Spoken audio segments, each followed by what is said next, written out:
Hola, buenos días. Bienvenidos a Hacienda la Trinidad Parque Cultural, al segundo simposio de Patrimonio Cultural. En la mañana de hoy vamos a tener una serie de conferencistas a nivel internacional para hablar sobre este tema y reflexionar sobre este tema que de verdad, bueno, había en Venezuela tomado un impulso algunos años, pero digamos que hay que retomarlo porque la investigación y sobre todo los proyectos en ese tipo de áreas de patrimonio industrial, digamos que han disminuido muchísimo. Así que nosotros celebramos muchísimo este espacio realmente para retomar todo lo que es el interés por el patrimonio industrial.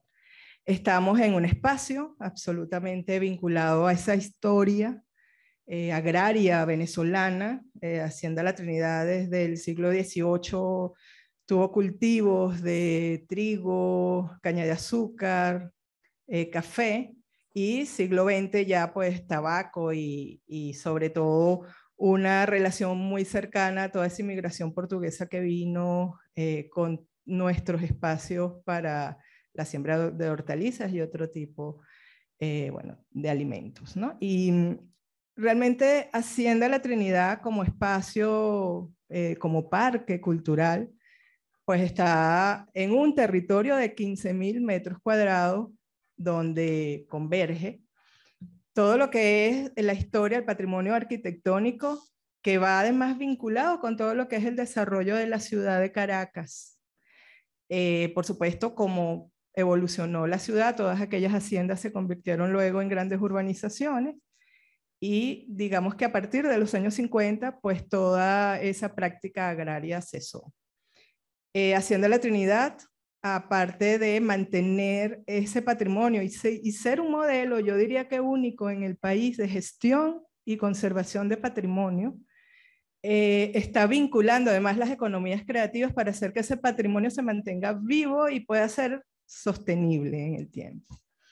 Así que en un marco además totalmente paisajístico, ecológico, pues intentamos a través no solamente del arte, de la historia y lo que es pues todo el medio ambiente y tal vez la naturaleza en esa vinculación con lo cultural, desarrollar también turismo cultural y otras posibilidades de desarrollo. Entonces, bueno, celebramos muchísimo que este tipo de actividades se puedan hacer y le damos la bienvenida a todos los invitados que nos han acompañado. Además, bueno, el consejero cultural de la Embajada de España, muchísimas gracias, que nos ha acompañado todos estos días, y por supuesto a los invitados especiales que son nuestros profesores de la Universidad Politécnica de Madrid. Muchísimas gracias de verdad. Y bueno, José Luis, adelante. Muy buenos días a todos. Encantados de instalar este segundo simposio de patrimonio industrial, rutas e itinerarios culturales del Ecomuseo de Paria. Silvia, en su presentación, me ha permitido recordar un poco los inicios, los orígenes de los programas de patrimonio industrial. Y voy a ser muy breve, pero preciso que es importante. La palabra de patrimonio industrial o el concepto de patrimonio industrial en Venezuela comenzó como a tener fuerza en un seminario que organizamos en el estado de Yaracuy, en San Felipe, que se llamaba el Patrimonio Industrial Memoria del Pasado. Eso fue más o menos por los años 2010. Y recuerdo unas palabras importantísimas que en algún momento tendrán que ser escritas, que la actual presidenta del Comité Venezolano para la Conservación del Patrimonio Industrial, CICHIP, capítulo Venezuela, que es un organismo muy importante internacionalmente y el que tiene, por supuesto, todos los postulados en relación a este tema, en este momento estuvo en esta jornada y nos aseguró después que ella como arquitecta no había escuchado nunca la palabra patrimonio industrial y que a partir de ese momento su orientación profesional fue vinculada con el tema del patrimonio industrial en Venezuela, y actualmente es la presidenta del Comité Venezolano para la Conservación del Patrimonio Industrial. De tal manera pues que estos esfuerzos siempre traen evidentemente consecuencias generalmente positivas y que engrandecen la labor que se hace con esfuerzos y pensando siempre en el futuro. Posteriormente en Margarita, en la isla de Margarita, aunque muchos crean que Margarita no tiene patrimonio industrial, sino que Margarita es una ciudad eminentemente turística, hicimos en el marco del curso avanzado internacional de gerencia cultural, en la edición número 13, si mal no recuerdo, año 2015, propusimos el tema del patrimonio industrial. Y el primer simposio de patrimonio industrial, ¿verdad?, que antecede a este simposio, se llamó Primer Simposio de Patrimonio Industrial Venezolano, Ron, Cacao y Petróleo, y justamente lo hicimos en el año 2016 en el municipio Benítez del estado Sucre, en la península de Paria, en la sede del Centro de Educación Ambiental Refugio del Bosque de la Fundación Tomás Merle, que forma parte de nuestros promotores. Y allí pues nos encontramos nuevamente con el patrimonio industrial de esa área de Venezuela. Y este es el segundo simposio, pues de alguna manera representa esa continuidad, como lo señalaba Silvia, ¿no?, que debemos seguir realizando en función de poner en valor el patrimonio industrial venezolano, que es un patrimonio industrial en activo. Tenemos una gran industria petrolera, tenemos una gran industria gasífera que en este momento está en activo, pero que en algún momento pues dejará de estar en activo y representará también un patrimonio importante para la futura generación, por decir algo, ¿no? En el caso de Paria, pues estamos hablando de un patrimonio industrial vinculado con el petróleo, el lago de asfalto de Huánuco, que tiene una síntesis de la historia del siglo pasado, de comienzos del siglo pasado, no solamente a nivel industrial, sino a nivel político, a nivel histórico. En el caso de las haciendas de cacao, ¿no?, que también representan un importante patrimonio cultural de ese territorio, y estamos hablando de viejas haciendas que datan de 1830, estamos hablando del siglo XIX, y por supuesto otras líneas vinculadas con el área de pesca artesanal, con el área de rones, etcétera, etcétera, que bueno, que vamos a realizar esta mañana, los próximos días, unos itinerarios. Hoy, y quiero puntualizar, ya para terminar, este simposio se inicia hoy en esta sala con unas conferencias que esperamos sean del mismo calibre y de la misma tensión académica y científica del día de ayer, y continúa el día de mañana y el día viernes y sábado, es decir, comienza hoy y finaliza el día 9 en Paria. Si tenemos una serie de itinerarios propuestos como parte de este simposio. Algunas de las personas que están aquí en esta sala nos van a acompañar en la realización de esos itinerarios, y quisiera mencionarlos rápidamente. Esos itinerarios van justo a complementar las rutas de patrimonio industrial que estamos proponiendo, en el caso de la península de Paria, las rutas e itinerarios cultural del patrimonio industrial, que involucra haciendas de cacao, emprendimientos de cacao, todo el entorno natural del lago de asfalto de Huánuco, incluyendo las comunidades indígenas, que es un importante recurso, no solamente desde el punto de vista ambiental, sino desde el punto de vista de la sostenibilidad de los proyectos que podamos cometer en esa región del país.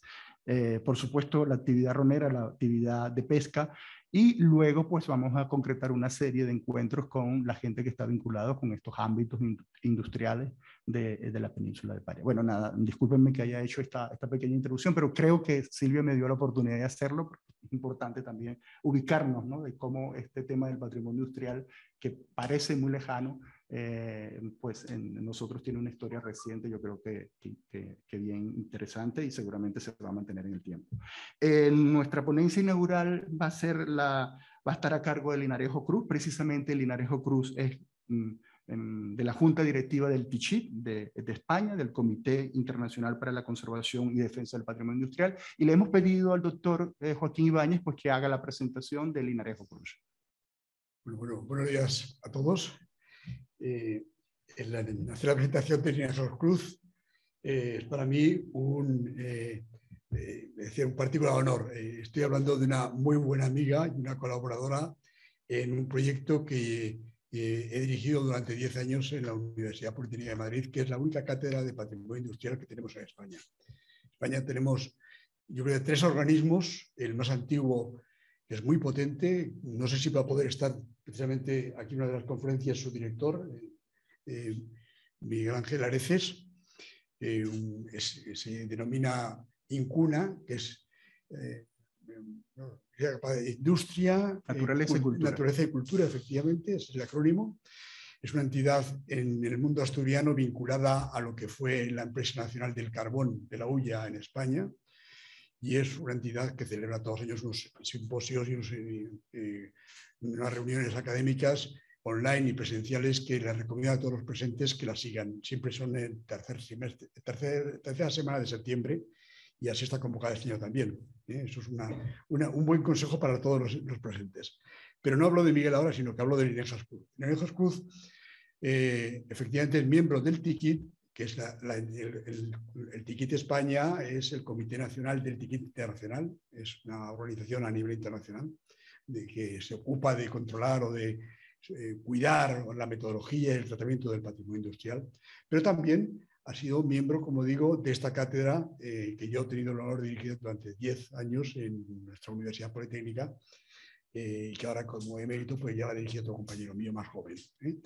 Linarejos está ya jubilada. Espero que a Linarejos no le moleste que haga esa confesión, pero es un tema obvio simplemente de la edad.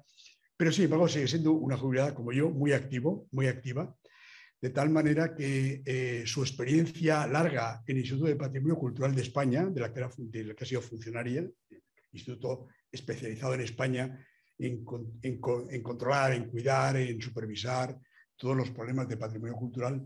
Ella ha sido la gran experta en muchos temas, pero sobre todo en el patrimonio industrial. Ella ha sido además, eso es mucho más importante, fue realmente el enlace que tuvo España en la Declaratoria de Patrimonio Industrial a nivel europeo.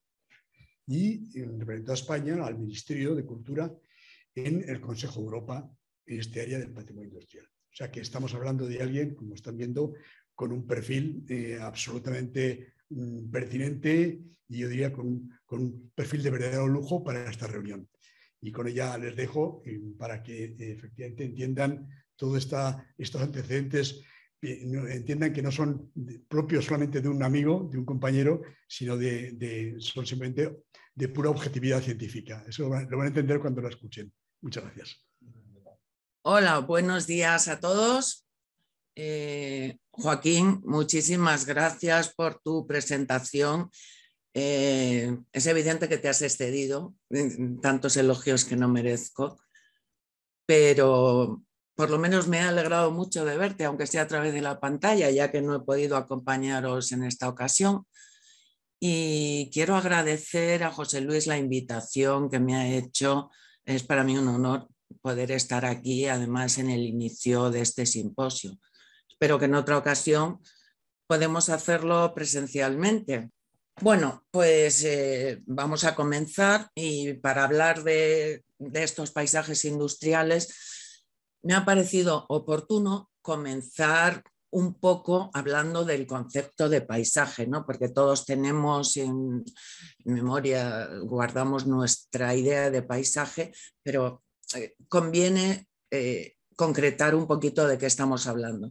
Para eso lo haremos a través de unos referentes a nivel internacional, y luego pasaremos ya al patrimonio, al paisaje industrial, el patrimonio industrial y el paisaje, para terminar con un ejemplo sobre el paisaje industrial como itinerario. Los referentes sobre el concepto de paisaje a los que me refería los pongo por orden cronológico, a nivel mundial, a nivel europeo, a nivel español y a nivel iberoamericano. A nivel mundial es UNESCO, como ya todos conocemos, no voy a incidir mucho, simplemente diré que la definición que hace de paisaje es obras combinadas de la naturaleza y el hombre. Luego establece una serie de categorías que están aquí, las pueden ver, tampoco creo que todos las conocemos también. Y sí me interesa decir que UNESCO hace referencia a un estadio concreto del paisaje y que lo que reconoce es el valor universal excepcional. Aquí pongo una imagen del único paisaje industrial que hay en la lista de patrimonio de UNESCO, que es en el Reino Unido. Y pongo este ejemplo, aunque no tiene nada que ver con el patrimonio industrial, pero es una de las recientes declaraciones, bueno, declaraciones no, inclusiones en la lista que se han hecho, que es en España, en Madrid, en el año 2021, que es el paisaje de las artes y las ciencias. ¿Por qué lo pongo? Un segundo, porque es que me está molestando aquí una barra. Ya. Porque es un paisaje que han denominado paisaje de la luz. Y ya se ve cómo va avanzando incluso dentro del seno de la propia UNESCO ese concepto de paisaje, ¿no? Porque la explicación que se le da a este paisaje es que en él se condensan la claridad de los cielos de Velázquez, el sentimiento de las palabras de Calderón, la cadencia clásica de la arquitectura de Villanueva y la belleza de la flora de Mutis. Esto yo creo que ya va dando una idea de cómo va avanzando el concepto de patrimonio, ¿no? Vamos a Europa, el Convenio Europeo del Paisaje del año 2000, que define el paisaje como cualquier parte del territorio tal como la percibe la población, cuyo carácter sea el resultado de la acción y la interacción de factores naturales y o humanos. En este año, en el año 2000, esto supuso un gran avance en relación con los conceptos de patrimonio y de paisaje que se venían manejando, porque introduce el concepto de percepción, pone a la población en primer plano y se refiere a cualquier paisaje. Hemos visto que UNESCO atiende a paisajes excepcionales. Aquí no, aquí ya es cualquier paisaje, tanto los excepcionales como los cotidianos o los degradados. Ya sea en áreas naturales, rurales, urbanas, periurbanas, en las zonas terrestres, marítimas, aguas interiores, pero hay una novedad que para mí reviste gran importancia, que es que integra el concepto de bienestar, de forma que el paisaje debe proporcionar bienestar para cualquier persona, para la ciudadanía, bien para individuos como para conjuntos de individuos, ¿no? El bienestar en general. Y es un concepto que yo creo que arrancó en este momento, pero llegó para quedarse, porque ahora creo que es algo que todos los que trabajamos en estos ámbitos tenemos muy presente, ¿no? Hubo una época, no hace tanto tiempo, en que el patrimonio se consideraba, y cuando digo patrimonio me refiero también a paisaje, porque el paisaje es patrimonio, es un valor de todos, ¿no? Es un valor colectivo. Pues se observaba un poco como desde lejos, ¿no? Pero no había esa integración ni esa sensación de que el paisaje tiene que proporcionar ese bienestar a sus habitantes. Y el Consejo de Europa establece un premio al paisaje, que esto se hace cada 2 años, atendiendo a 4 criterios, que son desarrollo sostenible, ejemplaridad, participación ciudadana y sensibilización. Todas las candidaturas tienen que cumplir estos requisitos. Y curiosamente, hace unos años, el premio fue para Carbonia, la ciudad del carbón italiana en Cerdeña, que es una ciudad que construyó Mussolini de primera planta para atender la explotación de las minas de carbón que había allí en Sibarium.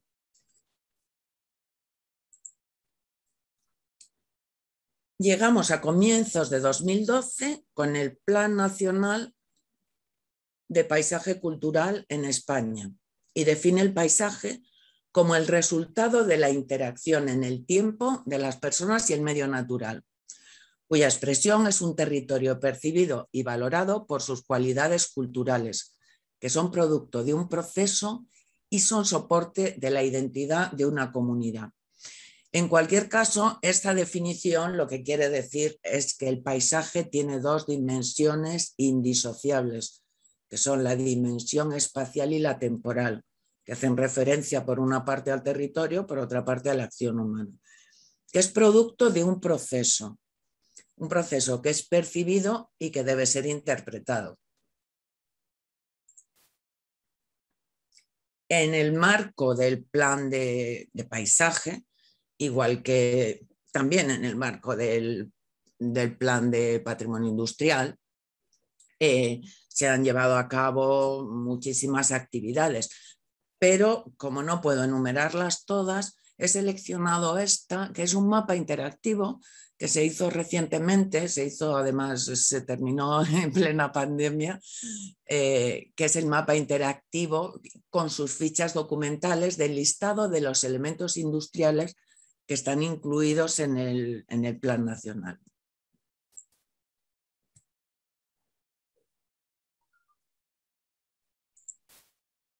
Este es el mapa, aquí está el listado y bueno, pues si buscamos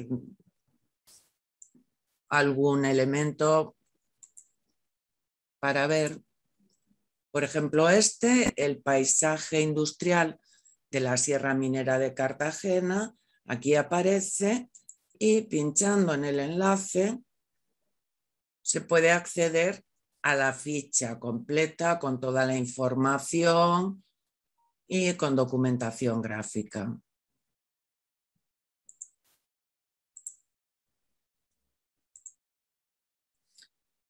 Y por último, en el mismo año, en 2012, porque bueno, dije que el plan de paisaje, el plan de patrimonio industrial, sobre todo el plan de paisaje, es de comienzos de 2012, pero realmente se venía trabajando en él desde el año 2000. No fue aprobado definitivamente hasta comienzos de 2012, pero en el ámbito iberoamericano nos encontramos con la Carta del Paisaje, que esta se redactó en un encuentro que hubo en Cartagena de Indias, en Colombia, a finales de 2012. Y aquí se estableció la definición de paisaje como el resultado de la interacción del ser humano sobre el medio natural, las huellas de sus acciones en un territorio cuya expresión es percibida y valorada por sus cualidades específicas y por ser soporte de la memoria y la identidad de una comunidad. Esta carta tenía el propósito de ir dirigida a las autoridades competentes de todos los países con el fin de que pudieran utilizarla como un instrumento de referencia en la que apoyarse para hacer la gestión integral y sostenible de los paisajes culturales. Si hacemos este cuadro comparativo, ¿no?, entre los distintos referentes que hemos visto y los contenidos, vemos que UNESCO lo que hace es la suma del valor cultural y el valor natural, y que reconoce, como ya hemos dicho, la excepcionalidad de los paisajes, ¿no? El Consejo de Europa habla de una interacción entre cultural y natural y añade percepción y población. Importante lo de la población, que es que hasta entonces pues, no se había tenido muy en cuenta. Y sobre todo, su objetivo es la protección, gestión y ordenación de todos los paisajes. En el Plan Nacional de Paisaje Cultural de España, interpreta el paisaje como un proceso diacrónico con esas dos dimensiones indisociables que son espacio y tiempo. También añade la percepción y la identidad. Y su objetivo es la salvaguarda de los paisajes de interés cultural. La Carta Iberoamericana del Paisaje interpreta el paisaje como un proceso, que es la interacción entre el ser humano y el medio natural, añadiendo también la percepción y la identidad.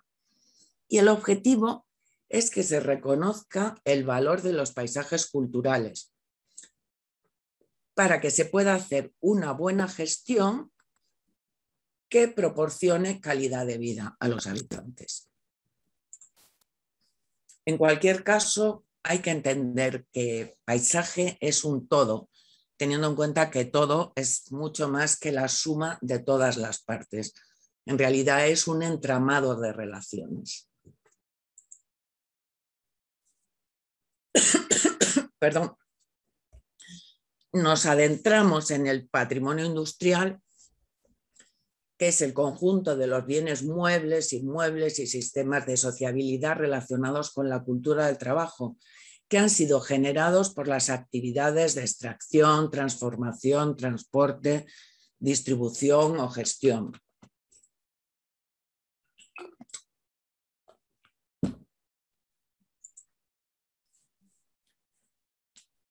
Y hay que entender que también el patrimonio industrial constituye un todo que está integrado por los procesos, por los elementos construidos, por el paisaje que genera la actividad industrial, por la tecnología que se emplea en los procedimientos, por los archivos, esos grandes olvidados siempre en relación con el patrimonio industrial, y también por las prácticas intangibles y de carácter simbólico. Pero de todo esto, a mí lo que me interesa es esto, las actividades, porque son las actividades que se desarrollan las que generan esos paisajes industriales. Aquí algunos ejemplos de la capacidad configuradora que tiene la actividad industrial de paisajes. Y aquí un ejemplo, este ejemplo es el de Minas de Almadén en España. En la provincia de Ciudad Real. Y con esto lo único que quiero poner de manifiesto es que es cómo hay que interiorizar que un paisaje es producto de un proceso que ha tenido un antes, que tiene un ahora y que va a tener un después, ¿no? En la imagen superior vemos cómo era Minas de Almadén, la mayor mina de mercurio, cuando estaba en actividad. Pero su actividad cesó y este paisaje industrial se reconvirtió en un producto cultural. Y ahora vemos cómo es en la actualidad, ¿no? Entonces, bueno, creo que es de todos sabidos la contaminación y lo nocivo de los residuos de este tipo de minas, ¿no? Sobre todo hablando de mercurio, y cómo se ha conseguido neutralizar todo ese impacto negativo y revertirlo, y ahora, bueno, pues ya lo pueden ver, ¿no? Ahora está adecuado para las visitas al público. Está incluido también en la lista de Patrimonio Mundial.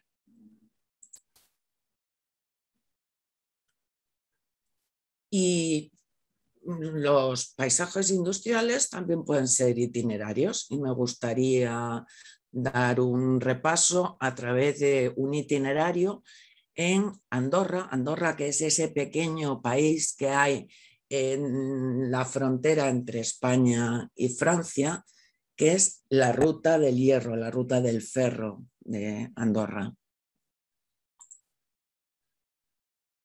Aquí está la situación y este sería el itinerario, ¿no? Es un itinerario que va desde la mina de hierro hasta la farga, hasta el lugar donde el hierro es tratado para convertirlo en el mineral de hierro, perdón, es tratado para convertirlo en hierro, incluso convertirlo en objetos a través del trabajo en la farga.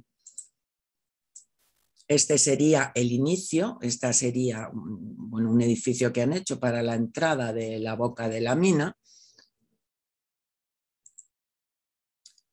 El camino, que llaman el camino de los mineros, que realmente este camino lo utilizaban tanto los mineros para ir y venir a la mina, como para transportar la materia prima que salía de la mina, que está muy asociado a esta corriente, a este río que es fundamental para favorecer el trabajo de todo este proceso industrial, ¿no?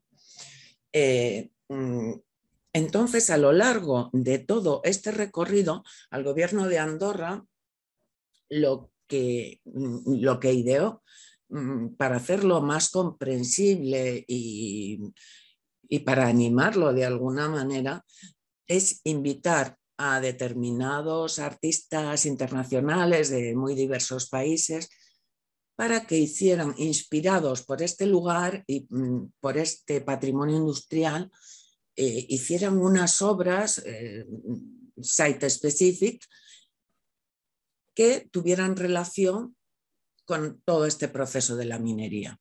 Aquí hay una de estas intervenciones, que es la familia Jordino de Rachid Gimoun. Aquí se ven algunas de estas esculturas en primer plano. Están realizadas entre piedra y materiales metálicos reciclados. Es muy interesante de analizar. Esta otra escultura que se puede ver a lo largo del itinerario, que se llama Endless, es de Marc Bruce.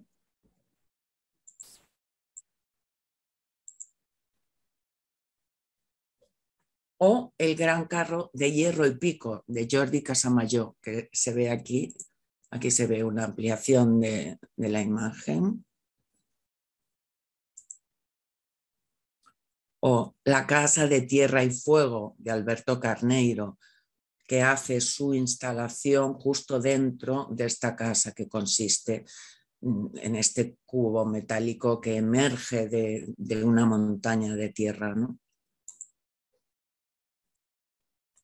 O el hombre de hierro topo que camina, de Guy de Guillemot.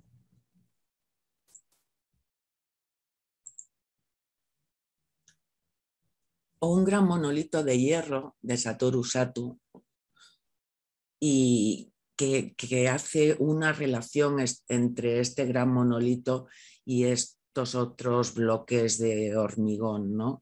Que establecen un diálogo.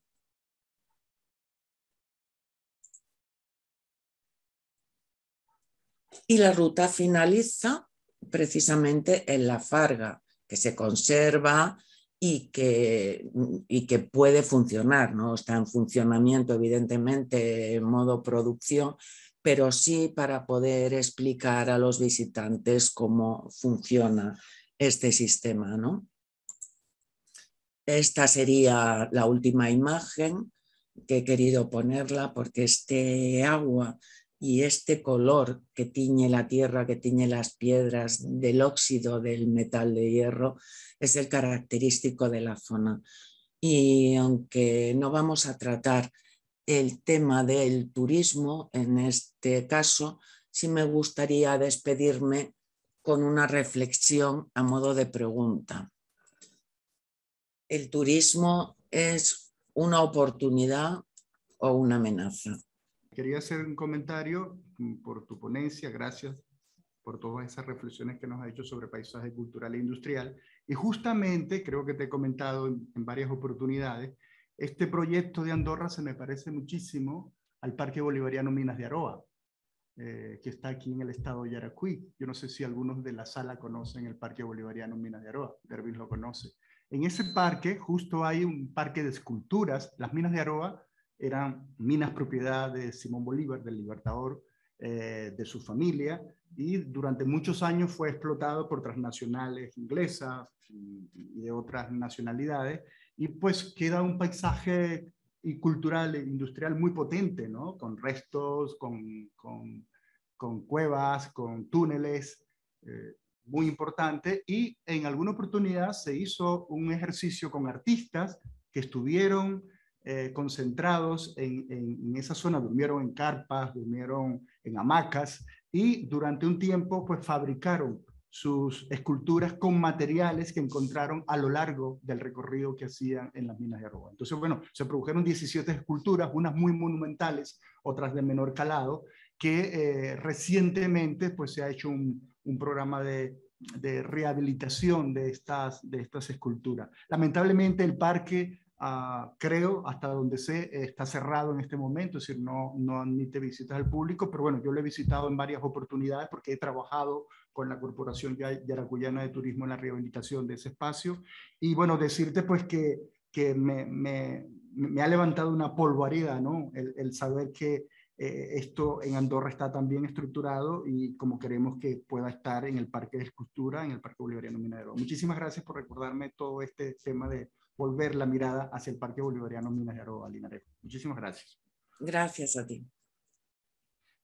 Me da mucho gusto presentar a nuestro próximo ponente, Dervis Alexis López Suárez. Dervis es un amigo desde hace unos cuantos años que se dedica a hacer itinerarios culturales, ¿no? a entusiasmar a los caraqueños para que visiten sitios inhóspitos, para que visiten sitios que quizás están marcados por la inseguridad y además pues ha puesto al descubierto un gran patrimonio natural lejano para muchos de nosotros, ¿no? Entonces pues Dervis ha tenido ese talento, diría yo, siendo director de la Fundación Historia, Ecoturismo, Ambiente, Fundea. Hemos compartido experiencias. Dervis lo invitamos hace muchísimos años a uno de los cursos avanzados internacionales. ¿Pasa algo? De los cursos avanzados internacionales de gerencia cultural en la isla de Margarita, donde planteó su experiencia. Y más recientemente, Dervis, creo que han pasado más de una década, tuvimos la oportunidad de estar en el Parque Nacional El Ávila con el Instituto Ambiental Brasil Sustentable, donde descubrimos un potente proyecto de itinerarios culturales en esa zona. De tal manera pues que me contenta mucho saber que estás allí fajado, como decimos en criollo, ¿no? que a pesar de que te defines como un activista, tú eres un gestor cultural, un importante gestor cultural de este país, y bueno, pues quisimos conocer tu experiencia y proyectarla hacia el mundo. ¿Sí? Así que, gracias. Bueno, primero que nada, gracias por la invitación. Mi nombre es Dervis López. Desde pequeño soy amante de la historia. Eso fue lo que me enseñó mi familia. Y justamente el trabajo principal de nuestra fundación es la investigación de la historia oral y cómo rescatarla, ya que, según los especialistas, esta historia, si no se cuenta, se pierde. Es la historia que nos ha venido de generación en generación a través de mitos, cuentos, leyendas, la historia de nuestros abuelos. Y es justamente en la modernidad, justamente a través de las redes sociales y todo, ha hecho que haya una brecha generacional. Ahorita los jóvenes no quieren compartir con sus abuelos, y ese es el momento en que los abuelos transmitían la información a través de un paseo, a través de alguna actividad, cuando nos sacaban esas actividades de domingo mayormente. Siguiendo y buscando toda esa serie de informaciones, fuimos a entrevistar a una abuela y fue con nosotros un pasante, justamente al Camino de los Españoles, y pasamos por las ruinas de un fortín. Y el pasante nos preguntó qué era eso. El pasante estaba feliz porque como fotógrafo tenía una amplia gama de insectos, paisajes, todo lo que estaba allí. Cuando entrevistamos a la abuela, sale otra vez la pregunta de qué era ese fortín. Y la abuela le contó lo que le habíamos dicho nosotros, la historia general. Pero después la abuela en ese momento dijo, ahora lo voy a decir porque es importante esa zona para la comunidad, porque ahí desde hace más de 100 años donde nos reunimos para reunir el futuro de la comunidad, para hacer las fiestas y todo.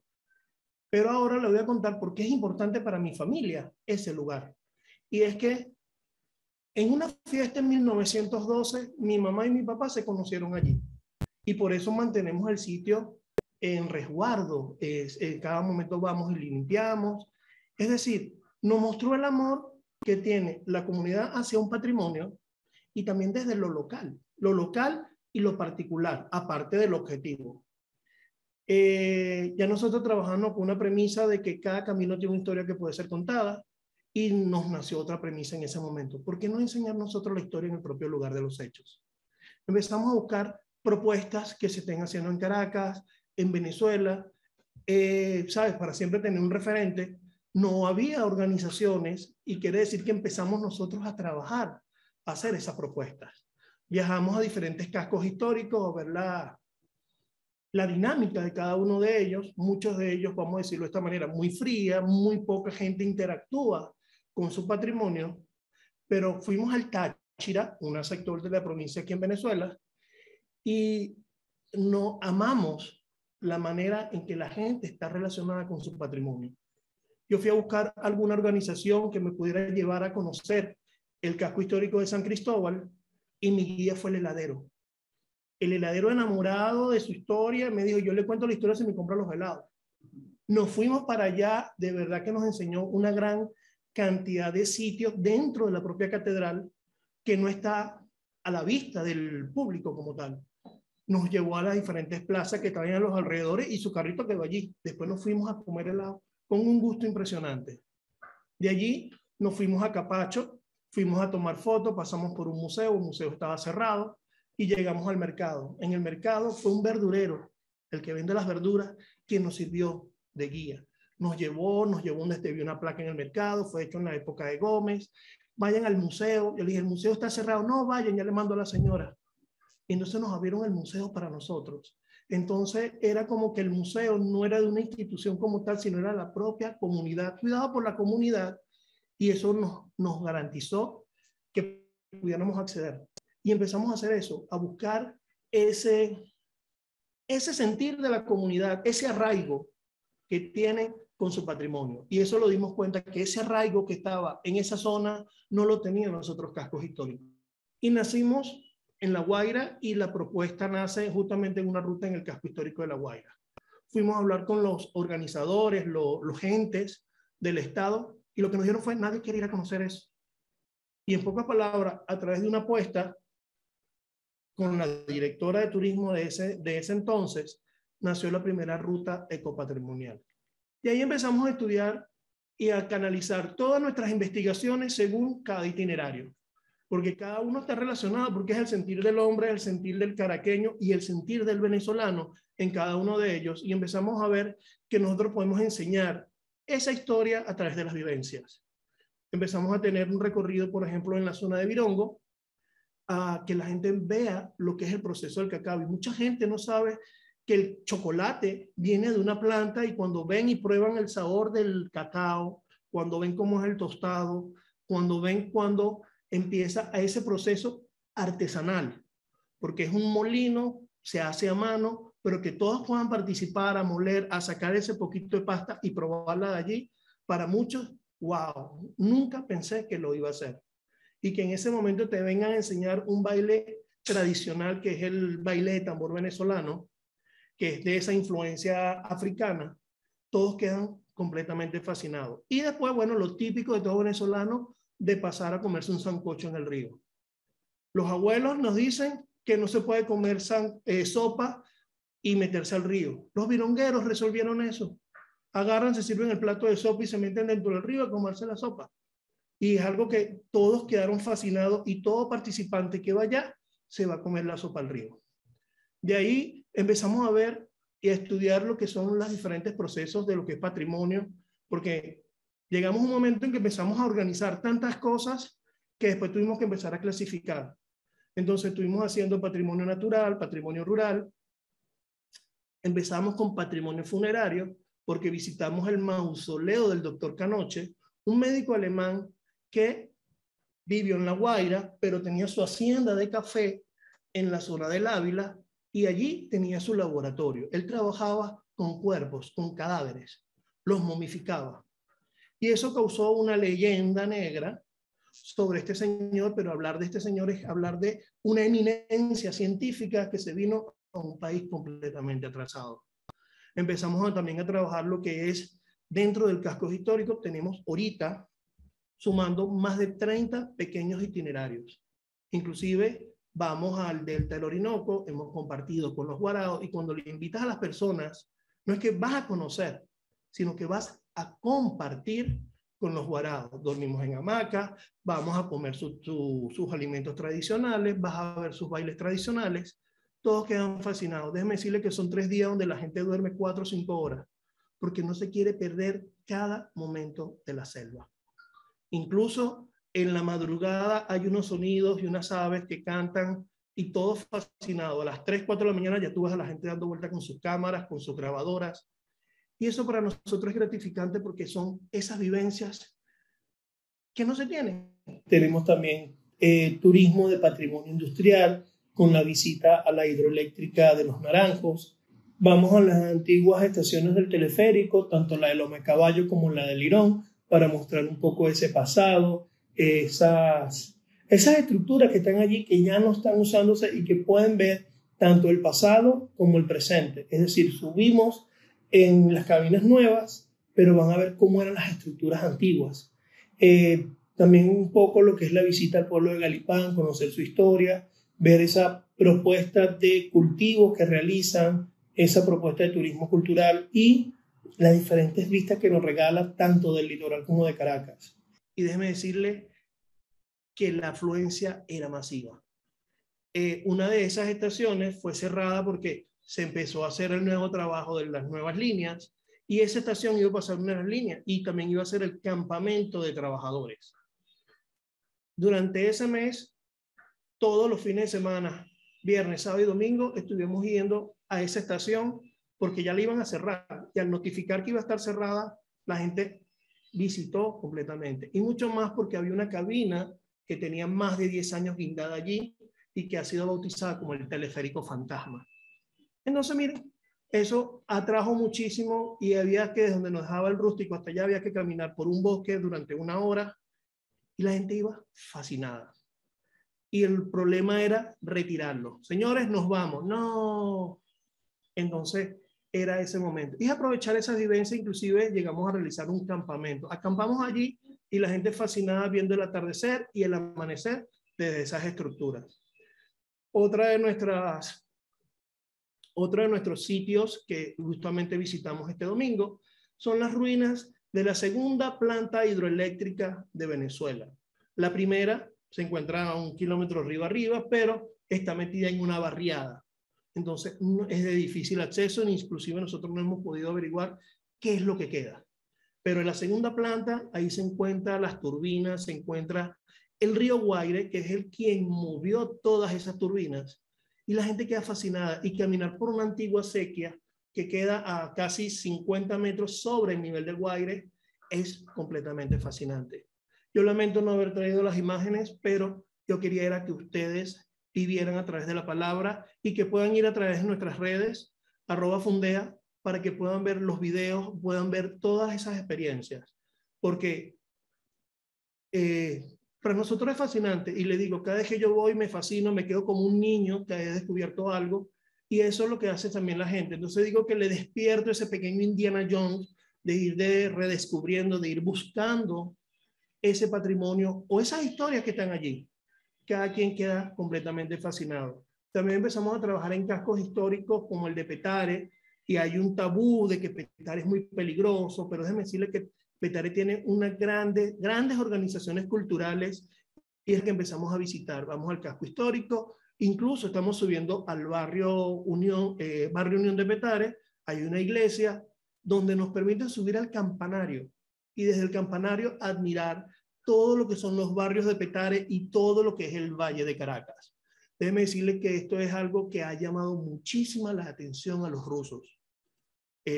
Ha habido una cantidad de rusos de turismo que han venido a Caracas. Hay un turismo grande que está llevando a las organizaciones, pero a veces ellos deciden caminar, ver el casco y entonces los llevamos al casco histórico de Petare. Ellos llevan su traductor y bueno, todos quedan completamente encantados. Esas son las propuestas que hemos ido llevando desde nuestra organización, creando estos itinerarios culturales. Ahora también estamos trabajando con un proyecto que se llama Turismo Escolar Fundea.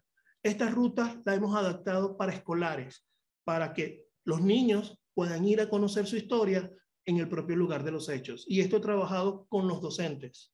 Es decir, hablamos con el docente, qué es lo que el docente quiere reforzar en este trabajo de campo. Porque así le decimos, es un trabajo de campo donde los niños van a ver lo que tú le estás enseñando en el libro.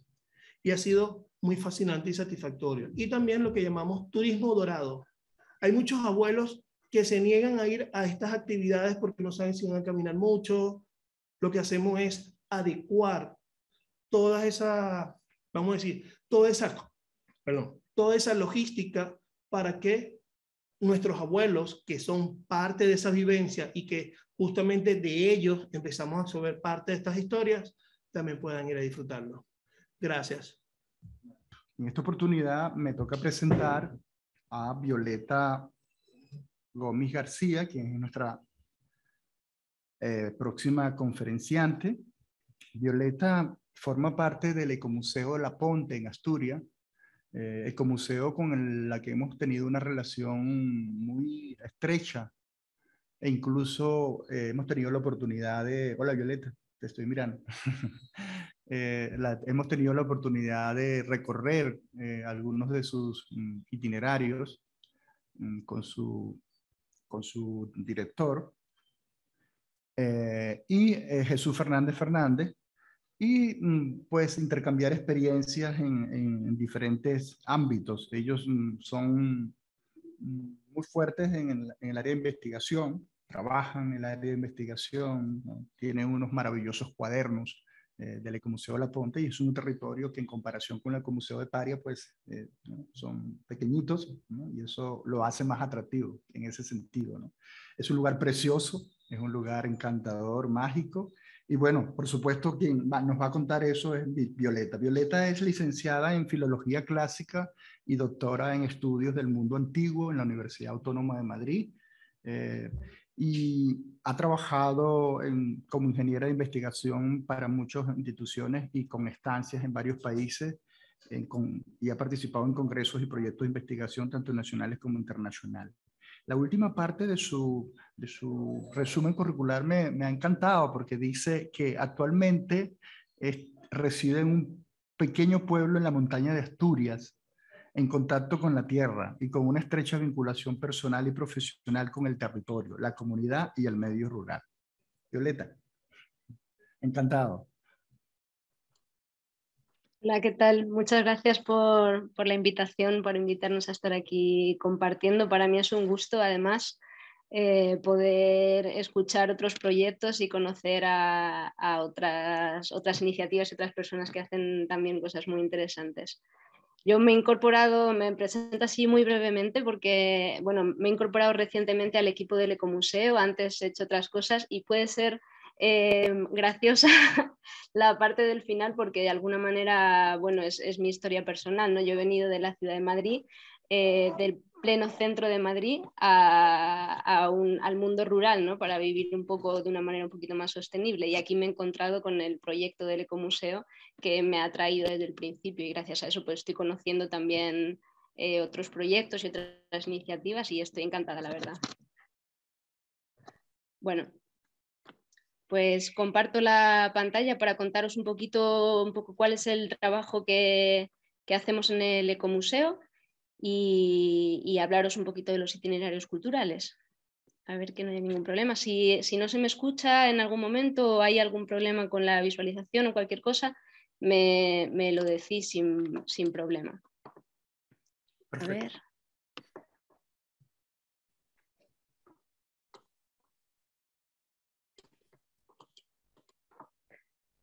Vale.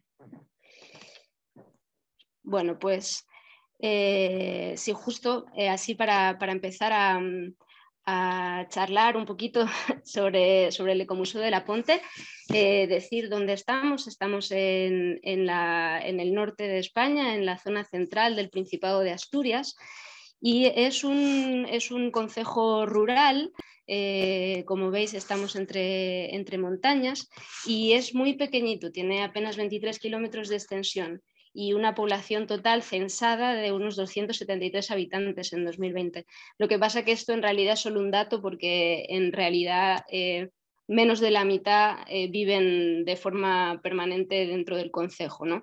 Unos 50 residentes habituales están en Villanueva, que es la capital del concejo, y el resto de la población se concentra en torno a las pequeñas aldeas que también forman parte del concejo, que son Castaño del Monte, Tuñón y Lavares. Además es una población que, bueno, como ha sufrido una crisis demográfica importante en las últimas décadas, pues más del 30% de la población supera los 65 años, ¿no?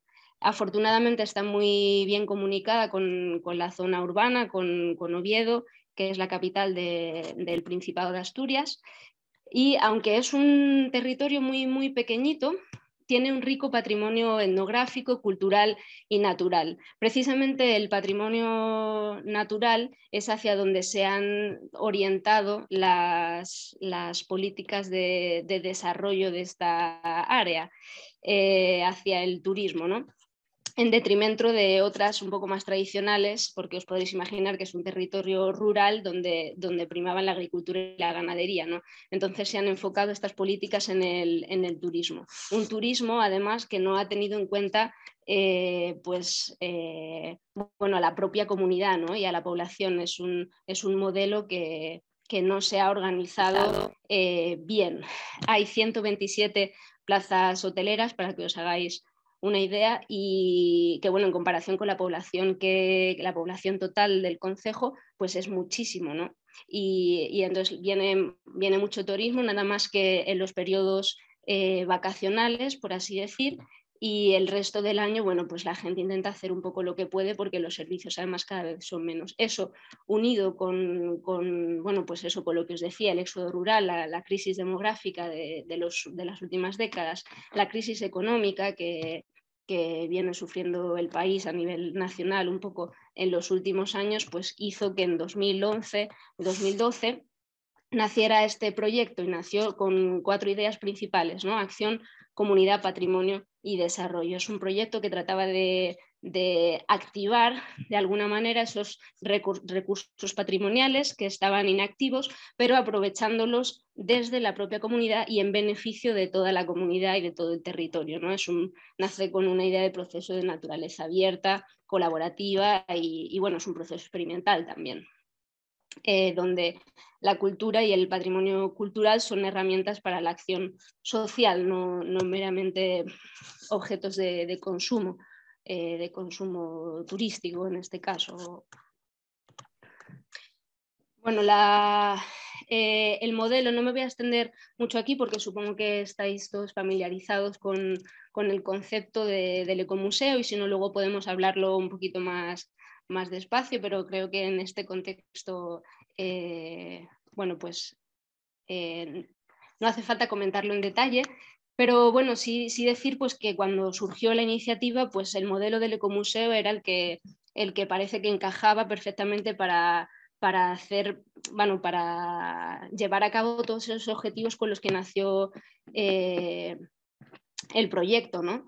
Que era diseñar un prototipo de gestión comunitaria del patrimonio, poner en valor, difundir e investigar los diferentes patrimonios culturales que entraban en juego en el territorio, llegar a acuerdos con los diferentes propietarios para poder gestionar ese patrimonio y luego pues crear también desarrollo económico en la zona, ¿no? En el medio rural. Y cómo se combinaban todos esos agentes, pues todos de alguna manera parece que encajaban en el modelo del ecomuseo.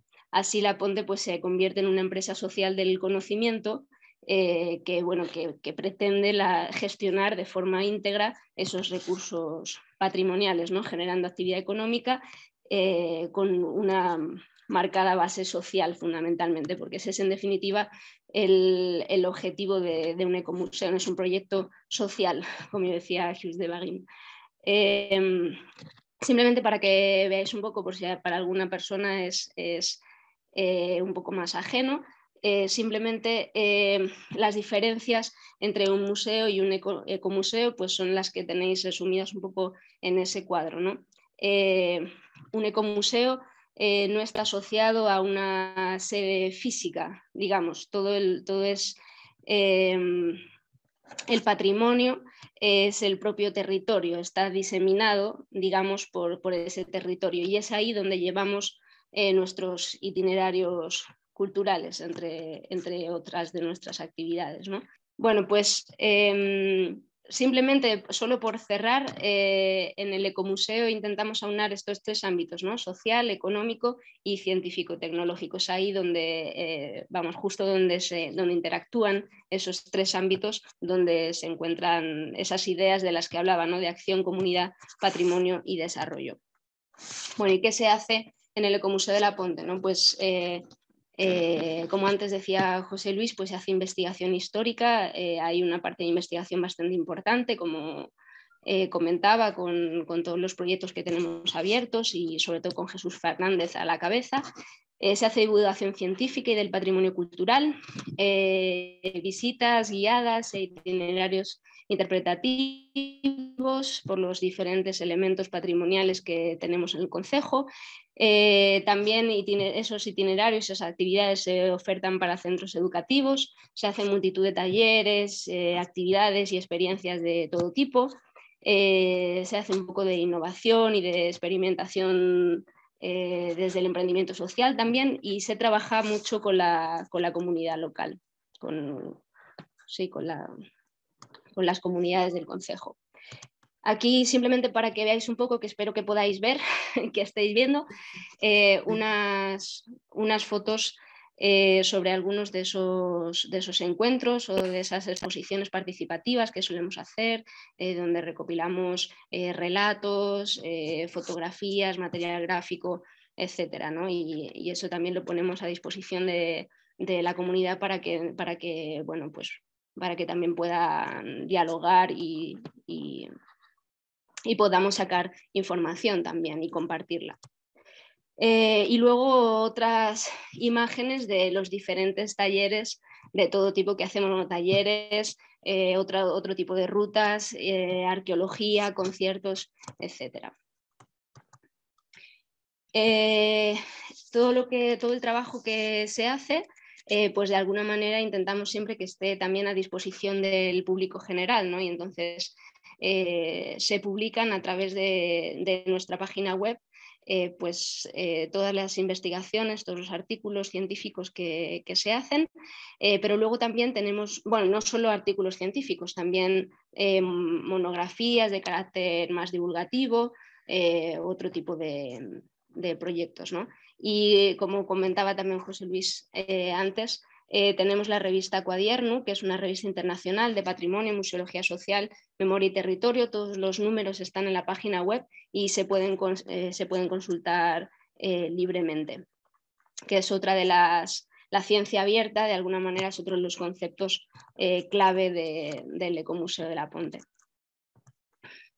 Bueno, ahora, para centrarlos ya un poco en los itinerarios culturales que realizamos, bueno, pues hasta ahora la verdad que estamos muy contentos porque el trabajo pues ha tenido como bastante repercusión y reconocimiento, tanto a nivel local como también nacional e incluso internacional, ¿no? Y hemos recibido algunos premios. El último que ha recibido el Ecomuseo fue en 2019, el Premio Hispania Nostra, que ha sido en relación con la gestión que ha hecho de uno de esos itinerarios culturales. Hay arte rupestre del Paleolítico Superior, hay unos abrigos que estaban cerrados y que no se podían visitar, y la Ponte ha hecho un trabajo muy grande para que esos dos abrigos fueran accesibles y visitables por el público general, y bueno, pues por eso hemos recibido el Premio Hispania Nostra. Esto es lo que me da pie de alguna manera a empezar a comentar un poco en qué consisten esos itinerarios culturales del Ecomuseo, ¿no? De alguna manera está detrás la idea de que el patrimonio cultural se entiende como fuente primaria de conocimiento y enriquecimiento individual y colectivo. Es decir, cuando la comunidad tiene conocimiento, da valor, entiende el patrimonio cultural, la herencia cultural que tiene, pues se apropia de él, ¿no? Ese patrimonio se democratiza y es posible conservarlo de una manera mucho más fácil y efectiva y bonita también. Y además se puede entender la importancia de esa transmisión, de esa difusión de de la herencia cultural. Esto además genera esa vinculación con el patrimonio, genera un sentimiento de identidad y de pertenencia muy grande y un fortalecimiento de los lazos afectivos entre los distintos miembros de la comunidad. O sea, es una experiencia también muy potente. Actualmente, bueno, iba a decir actualmente, pero en verdad casi siempre, excepto el de los abrigos, que ha sido un poco más fluctuante por cuestiones administrativas, tenemos 5 itinerarios culturales planteados. Viaje a los orígenes del arte, que es el que os comentaba de que tiene arte paleolítico. Una visita a la iglesia prerrománica de Santo Adriano de Tuñón. Estos 2 itinerarios son los que tienen más demanda y son los que tenemos abiertos, bueno, están todos abiertos todo el año, pero tal y como, bueno, son los que tienen más demanda y los que más hacemos, ¿no?, habitualmente. Después tenemos arte, vida y cultura en la Edad Media, las minas de Castaño del Monte, que son en las que me voy a centrar un poquito más al final, y un recorrido más etnográfico por el pueblo de Villanueva, que es la capital del concejo. En el año pasado recibimos una subvención de la Consejería de Cultura del Principado de Asturias y gracias a esa subvención podemos ofrecer estos itinerarios al público general de forma completamente gratuita y bueno, pues es una de las novedades con las que han arrancado estos itinerarios. Entonces hemos programado unos horarios digamos fijos a lo largo del año.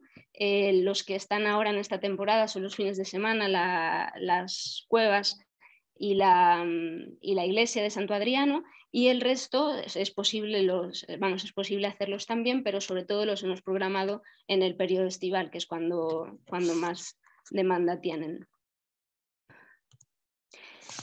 Bueno, os he puesto también unas fotos a modo de ejemplo de estos itinerarios, ¿no?, de cada uno de ellos. También para que se vea un poco que a veces son grupos distintos, a veces son más numerosos, otras veces son menos, pero lo que caracteriza a estos itinerarios culturales es que son visitas interpretativas, se hace interpretación del patrimonio, se adapta el discurso a los grupos que vienen, a sus intereses, a su edad, y siempre se intenta que sean participativos y que están abiertos a cualquier tipo de comentarios. Eso tiene, por supuesto, sus ventajas y sus inconvenientes, pero por lo general se convierte en una experiencia enriquecedora, no solo por lo que se comparte entre las distintas personas que vienen, sino también la información que nos pueden dar incluso a nosotros, a las personas que hacen estos itinerarios,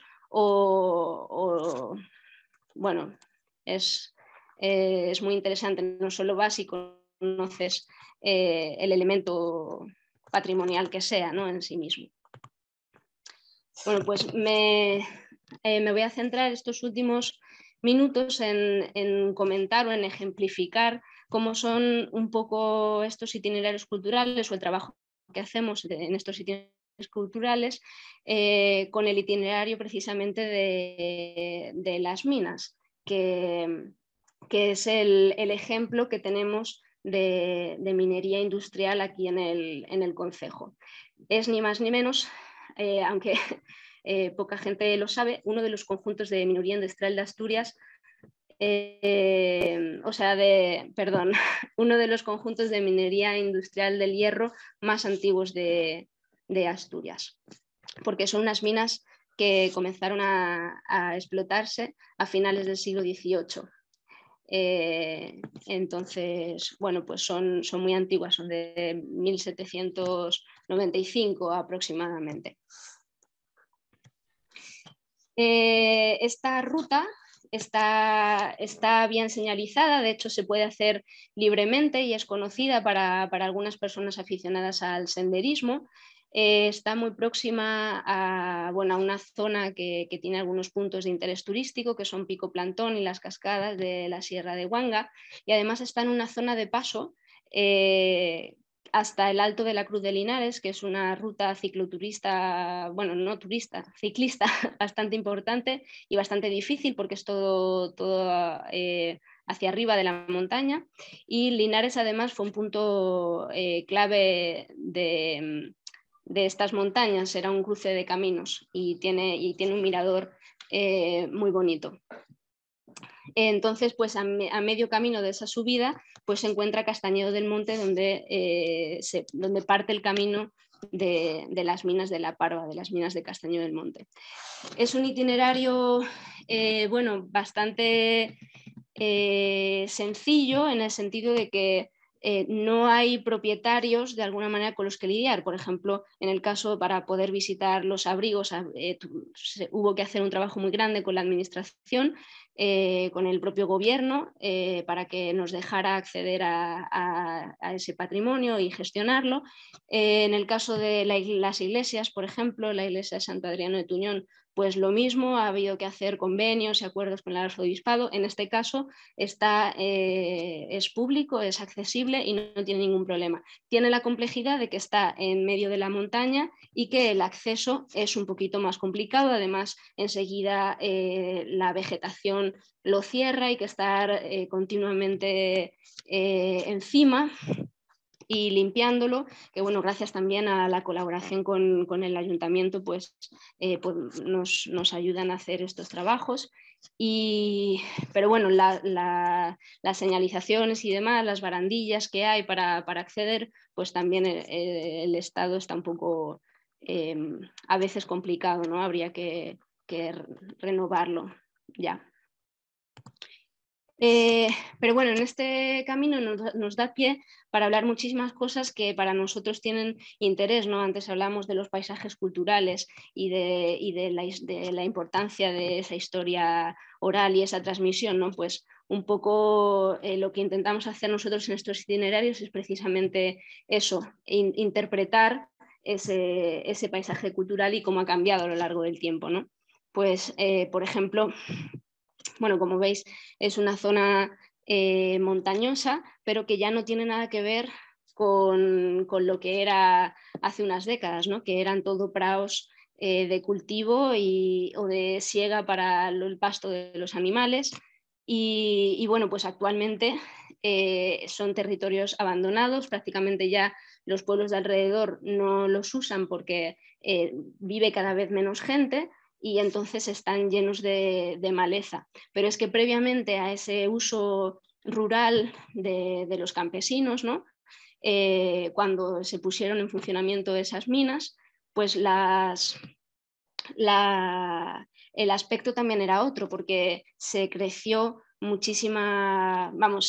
se deforestó para alimentar los hornos donde se fundía el mineral en la fábrica de armas, porque estas minas están muy relacionadas con la fábrica de armas de Trubia, que está a apenas 5 kilómetros. De hecho, se estableció allí porque habían descubierto una veta de mineral y bueno, pues para extraer ese mineral, pues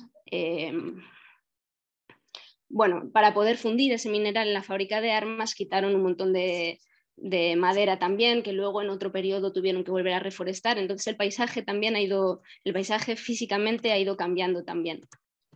Y bueno, también aprovechamos los relatos que ha habido de otros, los relatos de los vecinos, las historias, las anécdotas que nos cuentan, y eso también se incorpora al propio discurso, ¿no? que tenemos durante los itinerarios. Por ejemplo, en esta casa, esto es una construcción popular, una casa popular tradicional del siglo pasado, ¿no? Sin embargo, sabíamos que lo llamaban la casa de los maestros, pero claro, los maestros aquí está a medio camino entre el pueblo y el acceso, el camino que da pie a las minas, que no lo he dicho, pero son apenas 2 kilómetros desde Castañedo del Monte hasta donde están propiamente las minas, ¿no? Pues más o menos a medio camino están estas casas, y resulta que no son simplemente casas bueno, con cuadras, con pajares, casas populares, ¿no? Se les llaman las casas de los maestros porque eran los maestros ingenieros que vinieron a los comienzos de la explotación de los trabajos de minería a supervisar los trabajos de la mina, ¿no? Y son dos casas, había dos ingenieros, y a los lados de esas dos casas, a ambos lados, se construyeron después, con la reutilización por parte del mundo rural de esos espacios, ¿no? Una vez que se dejaron de utilizar las minas, que fue a finales del siglo XIX, pues se le añadieron, como se ve en las distintas fases constructivas, ¿no? Una cuadra y un pajar en la parte de arriba. Entonces, bueno, esto también es curioso y nos da pie para comentar también muchas cosas.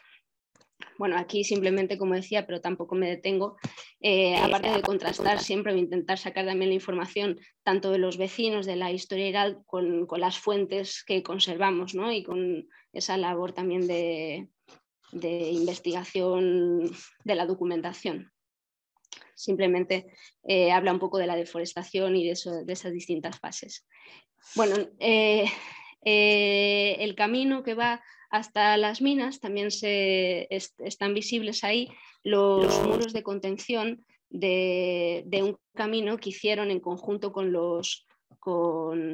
vamos, no solo la fábrica de armas, sino en conjunto con los pueblos hicieron estos caminos, pero los hicieron ya en una fase. Las minas se abandonaron en 1866 aproximadamente, y no hicieron estos caminos para poder bajar y subir el material, que lo bajaban en carros, además, hasta 1860, ya es una época muy tardía. O sea, hay que imaginarse que lo bajaban en unas condiciones bueno, bastante malas, ¿no? A hombros y bueno, ya una vez que hicieron esos caminos que tienen la anchura para dos carros, uno de ida y otro de vuelta, ¿no? Uno cargado y otro vacío, pues las condiciones eran un poco distintas. Pero como veis, aquí las infraestructuras son completamente distintas a como estamos acostumbrados del patrimonio industrial aquí en Asturias, ¿no? Por ejemplo, hay otro elemento de patrimonio industrial muy importante de esta zona, que atraviesa de hecho el concejo, que es una ruta, una vía verde conocida, la Senda del Oso, pero pocas personas, aunque la hacen muchísimos turistas a lo largo del año, pocos saben que es la caja del ferrocarril minero en el valle, no aquí arriba en la montaña, en Castaño del Monte. Esto es en el valle. Unía los concejos de Quirós y Teberga, y las minas que había de carbón con los pozos tradicionales de carbón, los llevaban el mineral por esa vía del tren hasta la fábrica de armas. Luego esa vía se ha reconvertido en una senda verde. Pero aquí la minería es completamente diferente, es una minería de montaña y no hay esa infraestructura del transporte. Eso nos da pie también a hablar de los trabajadores que trabajaban en estas minas. Y pasamos esa lámina con los trabajadores de la fábrica de armas, que como veis no tienen cascos, los zapatos llevan las madreñas, que es el zapato típico de aquí, de esta zona de Asturias, y también son mano de obra, o fueron, sobre todo al comienzo, mano de obra no especializada. Y bueno, son lo que se llaman obreros mixtos, ¿no? Luego echan una parte de la jornada trabajando en las minas, pero después trabajaban en casa, son agricultores y ganaderos todos de los pueblos de alrededor. También fueron a trabajar, muchos de ellos iban a trabajar a la fábrica de armas, hasta que ya también incluso en el siglo XX, a mediados del siglo XX, prácticamente la totalidad de los habitantes de esta zona, de estos pueblos, pues bajan a trabajar a las minas, a trabajar a las ciudades, y los pueblos se quedan completamente despoblados. Pero bueno, esto nos da pie para hablar del paternalismo fabril, de la historia de los sindicatos, etcétera, ¿no? De un montón de cosas. Eso también depende un poco de los intereses que vayan surgiendo, de las preguntas y los comentarios que vayan haciendo.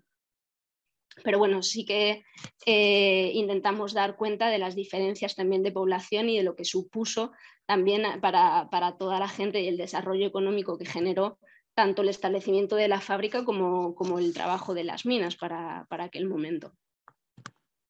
Y bueno, finalmente ya llegamos a la parte de extracción del mineral, donde se pueden ver unas galerías. Bueno, no se puede entrar, además son unas galerías cortas, pero bueno, pues ahí explicamos los distintos periodos de explotación, la historia que tuvieron estas minas, cuándo se abrieron, cuándo se cerraron, y vamos explicando los distintos aspectos que tienen que ver con esta minería de montaña, ¿no?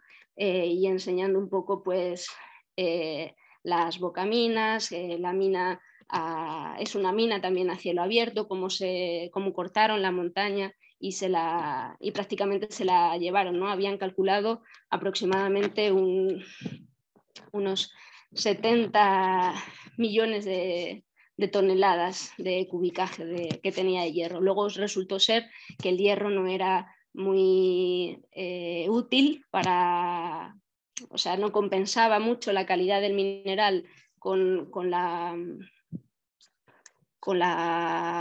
lo que costaba sacarlo, y bueno, se abandonaron muy pronto en 1866 y ya se cerraron, y parece que ahí ya nunca ha habido actividad minera, ahora es pura montaña y ruta de sendero. Pero bueno, con esto lo único que me interesaba como comentar es que bueno, pues estamos en esta idea de crear modelos alternativos de gestión y gobernanza del patrimonio, ¿no?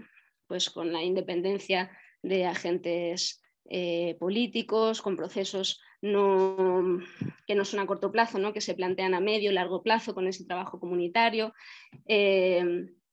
Además, se intenta dar respuesta a las demandas de las propias comunidades, y esto de alguna manera es interesante porque gracias a eso tenemos un apoyo de la comunidad y una implicación activa de la población mayor. Y bueno, fundamentalmente pues se plantean una serie de problemáticas dentro de la comunidad que son interesantes para reflexionar, aunque no aporta las soluciones, pero sí que genera esos espacios de debate, y de alguna manera pues contribuye al desarrollo social y cultural y económico de la propia comunidad. Y eso es todo. Muchas gracias. Vale, muchísimas gracias, Violeta. Bueno, con esto completamos la ruta del Ecomuseo de La Ponte. Como comenté inicialmente, en otoño del 2019, antes de la pandemia, estuvimos junto con los profesores de la Universidad Politécnica de Madrid en una visita técnica al Ecomuseo de La Ponte, y a varios de los itinerarios que has mencionado ya lo habíamos realizado, pero este de las minas de Castañeo no, y allí ese recorrido, pues ya como hemos completado un poco esa visión del Ecomuseo. De tal manera, Violeta, que muchísimas gracias por meternos en el patrimonio industrial y sus itinerarios en el caso del Ecomuseo La Ponte, que bueno, que como tú muy bien lo dijiste, es un ecomuseo reconocido internacionalmente. Saludos a Jesús Fernández, su director, seguramente estará por allí, y que es un grato amigo. Violeta, lo que tenemos ahora es, junto con Linarejo Cruz y Dervis López, los tres participantes, bueno, vamos a establecer la conversación que quisieran, hacer comentarios, preguntas, respuestas. No sé si hay alguien del chat que haya formulado alguna pregunta, pero bueno, presencialmente, pues si hay algún interés en conocer un poco más sobre estas experiencias que se han comentado, el paisaje industrial, cultural que ha narrado Linarejo, la propuesta de Fundea a través de Dervis, y luego, por supuesto, la exposición de las minas de Castañedo del Monte o del proyecto del Ecomuseo La Ponte. Así que, bueno. Yo, si fuera posible, pues una pregunta dirigida a Violeta. Explicar muy rápidamente todo el proceso de constitución del Museo La Ponte, es decir, cuántos años les llevó abrir ese museo, si fue un museo que usted ha indicado muy acertadamente que contó con el apoyo de ciertas instituciones públicas, pero bueno, la iniciativa entiendo que fue privada. Contar un poco los orígenes, que es donde se encuentra ahora mismo el proyecto del Ecomuseo de Paria. Pues los orígenes es que a partir de todos esos problemas que estaba viendo un poco en la zona, bueno, yo desafortunadamente no lo viví, pero me lo han contado de cerca, de primera mano, y parece ser que, bueno, pues se dieron cuenta de que había, pues precisamente todos esos elementos, ¿no? Pues la iglesia, por ejemplo, los abrigos de Santo Adriano, que no se les estaba sacando ningún partido. Entonces, la comunidad, los vecinos, un grupo de vecinos sobre todo, que estaba también en algunos otros temas medio políticos, también intentando intervenir un poco bueno, en el ayuntamiento y creando así alguna propuesta un poco alternativa, pues decidieron juntarse y proponer un poco una manera de gestionar ellos mismos ese patrimonio.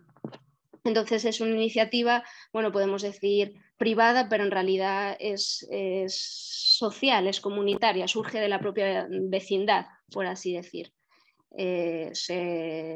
Se juntaron e iniciaron todos los trámites a través de una asociación porque la personalidad jurídica es una asociación cultural, sociocultural, y a partir de ahí pues empezaron a gestionar un poco, a hablar con los distintos propietarios de esos elementos y a establecer una serie de convenios.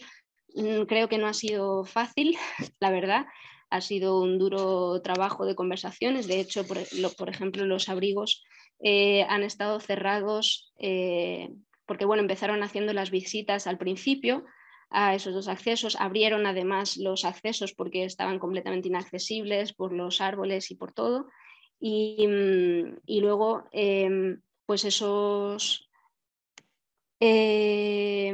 bueno, tuvieron que cerrarlos por problemas y han estado 5 años cerrados, y ahora en noviembre del año pasado hemos conseguido que finalmente a través de un convenio con la consejería y con el ayuntamiento pues podamos seguir gestionándolos, porque también entendían que eran patrimonio público y que no podía gestionarlo una empresa privada o una institución privada. Pero en realidad ha costado mucho hacerles ver que en realidad es una institución social, comunitaria. Y bueno, pero bueno, gracias a eso, la verdad que las labores de Jesús y de esa gente pues han conseguido que finalmente se puedan abrir otra vez al público, que está muy bien. No sé si respondí un poco la pregunta. Sí, perfectamente. Gracias. Yo tendría otra pregunta, si me permiten, y es en esta misma línea. Bueno, ustedes reciben subvenciones, lo que les permite ofrecer unas visitas guiadas de manera totalmente gratuita. Sin esas subvenciones, ¿qué precio podría tener más o menos una visita guiada por persona? ¿Y sería autosostenible este proyecto con esas visitas guiadas? Pues la verdad que al principio, sobre todo en los primeros años, intentó ser una propuesta autogestionada completamente. Entonces los itinerarios culturales eran de pago y de hecho fuera de esos horarios programados también se ofertan de pago. Para, bueno, pues de alguna manera que la persona que los realiza pues pudiera realizarlos, ¿no? Pudiera estar cubierta y pudiera gestionarlos, etcétera. Pero no es sostenible. Siempre se han tenido que buscar otras ayudas extra para poder gestionarlo, porque también buscando esos precios un poco accesibles también para toda la población y que tampoco fuera una cosa elitista económicamente, pues se han puesto precios bajos. Entonces ahora los precios son 4 euros, no sé exactamente cómo será al cambio, pero la iglesia prerrománica de Tuñón, por ejemplo, son 4 euros y los abrigos, bueno, los abrigos no los podemos cobrar ahora, pero Otro itinerario como el de arte, vida y cultura son 6 euros, con descuento para grupos, que al final se quedan 5 euros si viene un grupo muy grande. O sea, es un precio accesible ahora mismo para la gente que viene. Pero no es sostenible económicamente para sostener ese precio, para sostener a la actividad, digamos, en su totalidad. Yo quería preguntar, más preguntar en relación al comentario de Linarejos, que señalaba, nos dejó una pregunta, ¿no? Algo así como si el turismo era una oportunidad, entendí, para el tema del paisaje industrial. Pues yo creo que sí, ¿no? Me atrevería a jugármela contigo, Linarejos, ¿no? Conceptualmente de que el turismo, si se plantea desde los proyectos, en este caso el Ecomuseo de la Ponte, el Ecomuseo de Paria, el proyecto de Fundea, como un turismo que debe ser responsable, sostenible. Si se tiene eso como una premisa, pues seguramente no será un turismo masivo, no será un turismo invasivo, no será un turismo que en vez de dejar beneficios para una comunidad, pues lo que dejan son más problemas.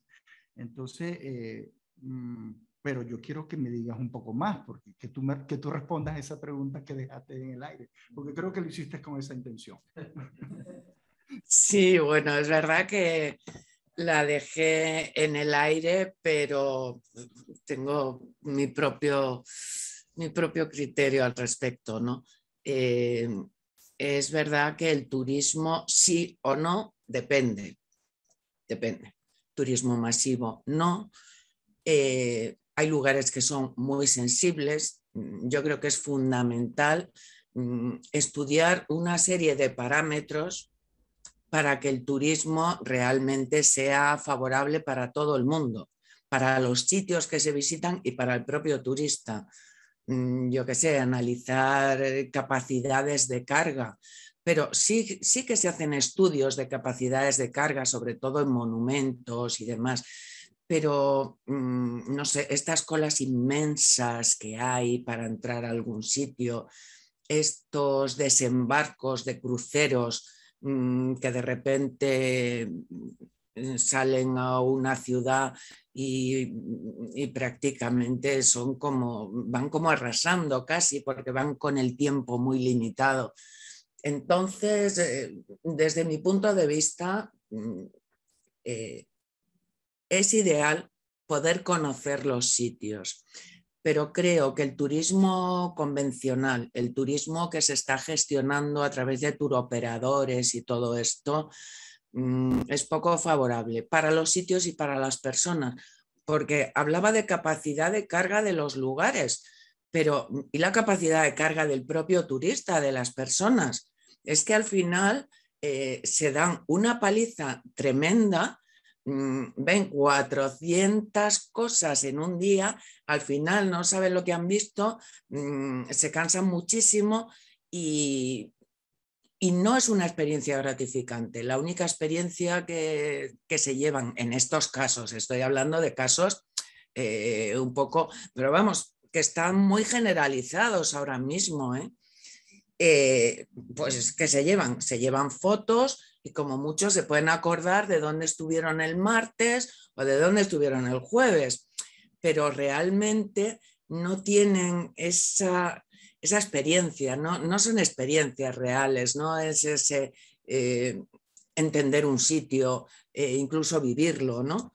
Entonces, ahí hay muchas cosas que resolver desde mi punto de vista en relación con el turismo. No es que esté en contra, en principio, pero desde luego se están haciendo prácticas que creo que van en contra del propio turismo, de los propios lugares que se visitan y de los turistas. No sé si te respondo. No era la pretensión que me respondieran, sino que hicieras ese comentario, que estoy absolutamente de acuerdo, ¿no? En los principios, Linarejos. Bueno, la experiencia que hemos tenido cuando vamos a realizar vamos a crear un itinerario, hay un proceso de investigación, hablamos con la comunidad, justamente como el trabajo que dijo la compañera, es hablar de un poco de la información que nos da la gente de la comunidad que vivió el sitio, que ha disfrutado del sitio o que ha vivido el sitio como tal, o que están en ese lugar.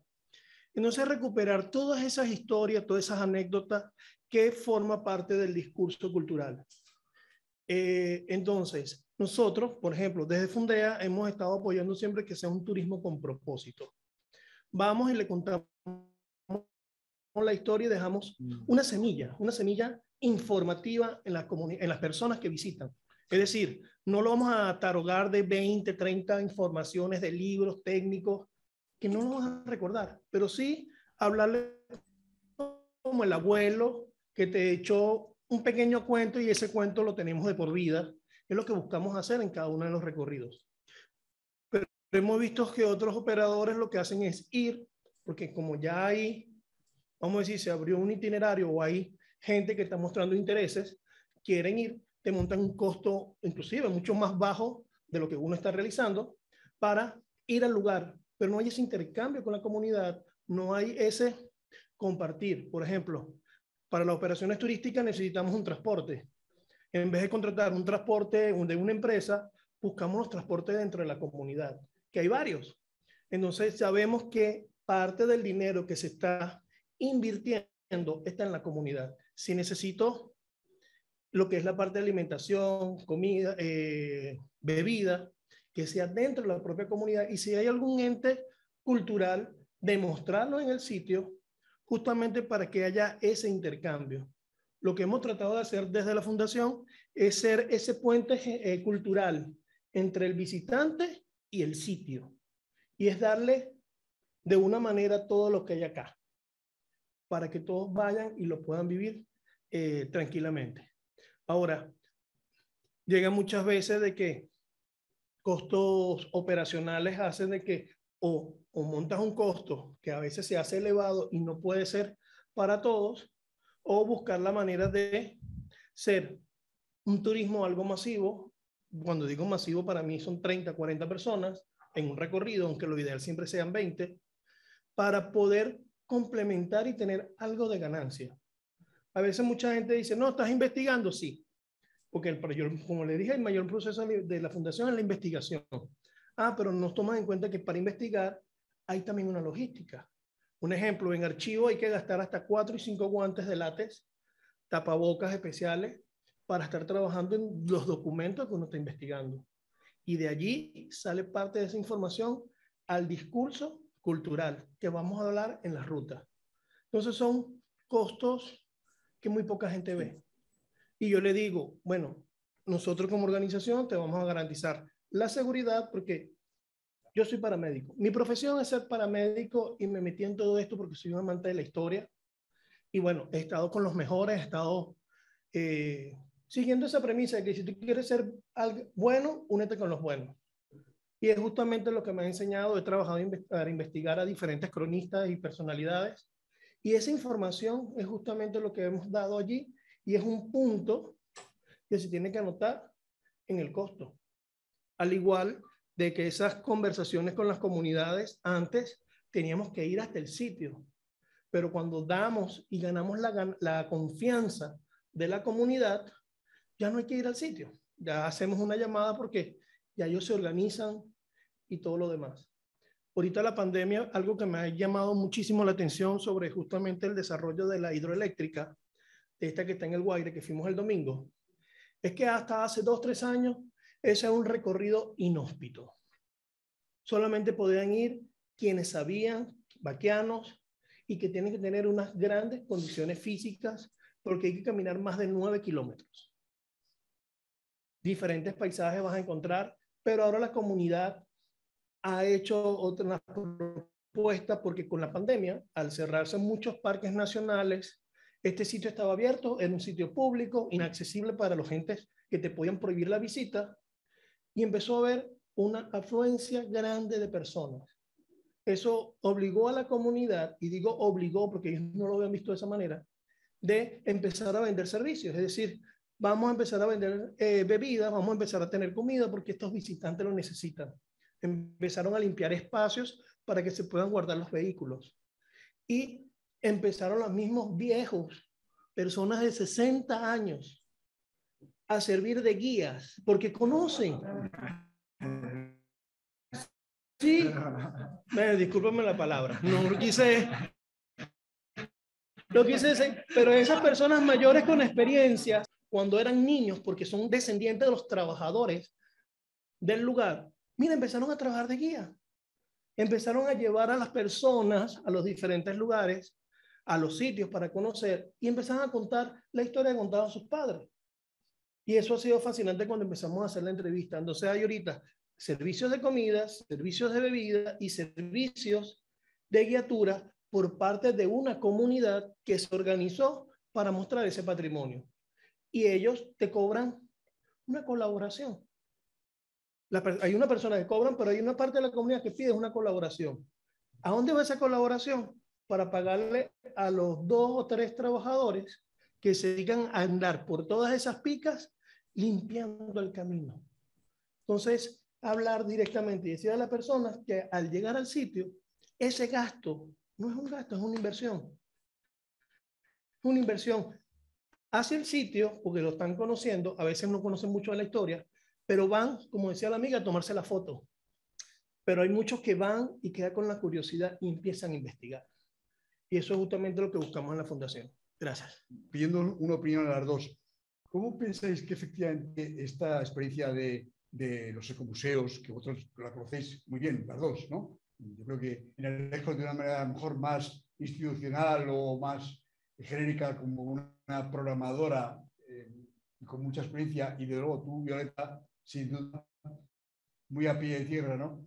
¿Cómo percibís que efectivamente va a ir evolucionando, o dicho de otra manera, qué carencias pensáis que a lo mejor había que ir preveyendo de cara al futuro en sus cambios, no sé, de todo tipo, ¿no? De usos, de impactos, de cambios de escala? ¿Cómo lo veis? Yo creo que a esto puede contestar muchísimo mejor Violeta, porque yo no tengo gran experiencia en este sentido. Lo único que conozco precisamente es el Ecomuseo de La Ponte, porque estuve allí hace algunos años y tuve oportunidad de compartir con ellos unas cuantas jornadas, y la sensación que me da es que requiere todo muchísimo esfuerzo, poner muy buena voluntad, y a mí me parece un proyecto magnífico. Este y el que se está planteando en Paria, hasta donde conozco, ¿no? Ahora bueno, pues que hay que poner eso, muchísimo trabajo, muchísima fuerza de voluntad, muchísimo interés, y no cejar en el empeño, desde luego, porque yo creo que vale la pena y que es súper interesante. Tú dirás, Violeta. Pues sí, ahora también en nuestro contexto yo creo que también es fundamental que atraer un poco a gente que se quede de manera estable en el territorio, ¿no? Que se fije esa población local, porque hacen falta también más servicios para que la gente pueda venir, para la gente joven que se pueda establecer y que realmente se pueda dar ese intercambio generacional, ¿no? de información, de patrimonio, y que pueda haber ese relevo, porque si no la gente mayor cada vez está más mayor, casi ya no queda gente en el territorio, y si no viene gente joven, aquí da igual que haya ecomuseo o no, pero el patrimonio sí que se pierde. Entonces eso es fundamental, ir también en ese enfoque y también de una manera muy sostenible, con alternativas un poco sostenibles también para el propio territorio. Eso creo que es el camino que se debería seguir modestamente. Ahorita hay muchos turistas que buscan más turismo cultural que ese turismo de contemplación. De hecho, los resorts ahorita han tenido que cambiar sus dinámicas, porque antes tú llegabas al resort y no salías. Ahorita muy poca gente quiere ir al resort, están buscando las posadas, están buscando esas propuestas que hay en cada pueblo, en cada lugar. Y esto justamente cuando hablo de educación es porque cuando ese aforo es que viene con una intención, es muy, muy beneficioso. Tampoco estamos hablando de que si el sitio puede sostener unas 300 personas, vamos a llevarle 500 porque es la sustentabilidad. No, ahí estaríamos afectando ese patrimonio también. La idea, no sé, siempre ha sido mi propuesta de dar a conocer esos lugares y que sea la misma gente, la misma comunidad, que sea la que intervenga en ese proceso. Hay un ejemplo muy claro, una vez, no voy a decir sitio ni nada, llegó un ente político y dijo, un ente de gobierno, y dijo, aquí vamos a construir una cancha. Y la gente de la comunidad dijo, no, no necesitamos una cancha, nosotros necesitamos una vialidad, porque tenemos un sitio histórico aquí y nosotros necesitamos que ese sitio sea anexo al pueblo y en lo que nos hace falta es vialidad. Y es lo único. Y a veces los entes creen que trabajar con turismo es conseguir dinero y invertir en un plan. Pero la parte básica que debe hacer ese ente para garantizar este eje político, no, discúlpeme, este eje económico de diferentes comunidades, prácticamente ellos lo están trabajando, que es vialidad, mejorarla, servicios, mejorarlos. Ya con esto la comunidad puede intervenir y trabajar porque tiene el elemento que le hace falta.